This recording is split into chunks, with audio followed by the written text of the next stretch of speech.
Greetings everyone, this is P and today I want to show you guys a new mechanic I implemented in Call of Duty 4. Basically this mechanic allows player to boss the NPC around, tell it where to go or just tell it to follow player. It's inspired from Far Cry and Brothers in Arms and I thought it would be really interesting and useful to see it in Call of Duty 4. Now none of my projects really has any room for it, but it's a useful mechanic that will possibly be used in the future, who knows. However, it was quite fun to work on it, so let's dive into the details. So this is the test map I put together to test this mechanic. This is the AI on which the code is implemented, and there are path nodes placed all over this map except from this area over there, which is for testing.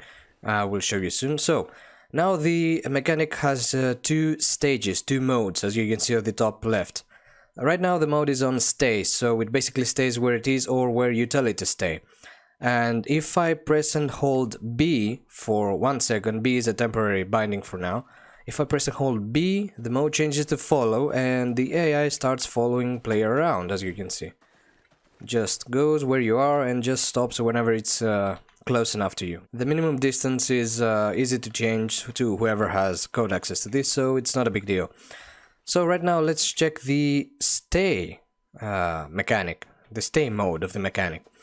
Basically you have the AI to stay in position, but what if you want to tell it to go somewhere? For example, I want to tell my AI to go to this position. This new mechanic allows us to do that, so while we are on the mode stay, we can just aim somewhere, not necessarily aim, whenever we look somewhere, we can just hold F. It's again in temporary binding for now, in temporary key binding. I can just press and hold F, and after 1 second, the position is registered. This debug arrow appears for us to see the position of the marking, and the AI goes to the position, just like that. And I can do this almost everywhere, anywhere that the AI can actually go. And to demonstrate the functionality of it, I have a failsafe that detects if the AI cannot actually go to that position. And we can simulate this over here, because basically this area has no path nodes and all the other areas have path nodes. So if I try to press F there, nothing happens, invalid position, because it's outside of the path nodes reach and the AI can't simply go there. And if I change the mode back to follow, the AI will go and follow the player again. And if I go to the area where the AI can't go, the AI won't follow. So to visually demonstrate this, I will enable a command or something that allows us to see the path nodes in the map. So we can see that the AI follows us wherever there are path nodes, and if I go outside the reach of the path nodes, it goes as far as it can from the path nodes, which is this distance over there, and can't go further than that because it's not allowed to. And change the mode back to stay, and I will set a position over here. It can go just a little bit away. If I change it here, just a little bit away until we hit the limit. Now this is too far for the AI to reach. So this is how this works right now. It's pretty interesting to see it. You can see that whenever there are path nodes, it's easy to go. If I aim to the sky, for example, it's an invalid position, obviously. It shouldn't be a valid position anyway. If I set it here to the wall, far from the path nodes, nothing happens. If I set it here, which is pretty close, it can go here, so it goes here. Pretty simple, pretty fun. So yeah, that's pretty useful. It can come very handy to some AI manipulation systems. You can boss the AI around. What if I just disable the path nodes? We've seen enough. What if I just fast forward and just show you a quick version of this? Pretty interesting to see how this works. I mean, it can be funny in this perspective. I'm just bossing the AI to go around. Valid position here, obviously. Okay, let's just go to normal. So yeah, to further test this, I have some obstacles here. And right now this mechanic is not fully polished because the maps are not just one flat surface or a terrain surface. There are obstacles, there are props, there are walls, there are stuff that can block the AI from going there. And what if player tells the AI to go on a wall that is near to path nodes? This one has a trigger around it that tells the script that this is an invalid position, no matter if it's close to path nodes or not, which it is. So this trigger actually acts like a failsafe that if this area is inside the trigger, if the position you set is inside the trigger, I mean, then even if it's close to path node, it will not tell the AI to go here because it's an invalid position. However, some of these are not really, I don't remember which ones they are. They don't have the trigger around them. I'm just trying position. There, you see. This is the problem that happens if you don't have this failsafe trigger around them.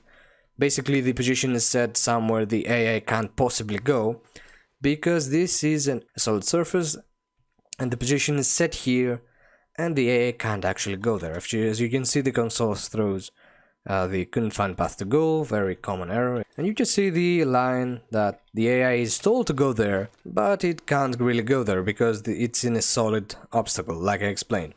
So yeah, if I just tell it to go to another valid position, the position is set. That's why we put triggers around these things, so we can not allow player to set an invalid position that the AI can't go, like this one. Yeah, it's not always working, so yeah, it needs more work to be perfect. But yeah, stuff like that can be like, it's not the worst thing ever. You can just set another position if you see that the AI won't go on the wall, obviously. So yeah, this problem becomes a lot more complicated when it comes to model props, to object props, like this truck, for example. Now, object props and model props don't have collision on themselves. You have to create a collision brush around it. So that can cause into some interesting problems, because the position where I'm pointing can be tricky sometimes in this method. So it's best to have this trigger, this failsafe trigger around these static objects as well. It can be a lot of work to cover everything with this trigger, but it's better to have precautions than be unprepared. So yeah, more or less this is the mechanic itself. I think I showed everything I created so far. And yeah, again, I don't know if I'll ever use this. It's just a fun thing I just experimented with. It's fun to experiment with new things, implement new ideas that you have. And yeah, it works pretty well for a first test. So yeah, I can change the mode back to follow to let the AI just follow me around. Fast forward everything. Changing the mode back to stay, you can see the test arrow appears. This arrow actually, it's a test arrow, obviously, as you can already see. So yeah, I can't go over there again because there are no path nodes, just like I explained. Pretty simple. And yeah, that's more or less all of it. Hope you enjoyed this, hope you found it interesting. It's a very interesting mechanic that I really like. Again, I don't know if I'll use it anywhere. There are none of my projects that really need that. Now, Rooftop 2, you all know that Rooftop 2 is the big thing that we're waiting for. There's no room for that mechanic in Rooftop 2, actually. There's literally no room for it. Like, there's no part of the story or the gameplay that really fits for this. Anyway, that's all from me today. Hope you enjoyed this, hope you found this interesting, and see you next time. Bye-bye.